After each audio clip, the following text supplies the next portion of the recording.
dati nagiging masaya ako sa mga luho na nabibigay ng pamilya ko, ng nanay at tatay ko. Pero ngayon wala nang dating sa akin yun.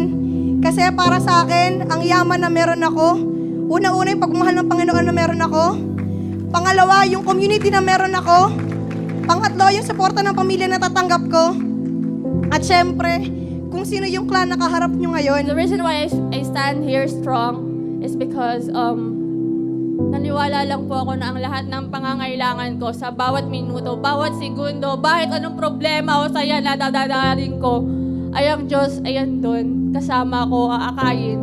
Ibibigay ang lahat ng kailangan, kaya hindi po dapat maging rason ng hindi umasa sa Kanya.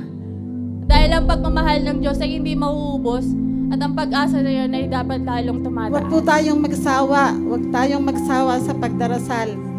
Huwag tayong magsawa o bumitaw sa ating service. Kasi ang sabi ng Panginoon, mahal ko ang mga taong naglilingkod sa akin. God is not the God of the dead. God is the God of the living. All in Him are alive. All in Him are alive. That this place is just temporary. Our place is in heaven, my dear brothers and I've been sisters. serving the Lord for 8 years. For 8 years I've been serving. My life has never been the same again. The Lord will make wonderful things in my life. Little did I know that the Lord will make all things new.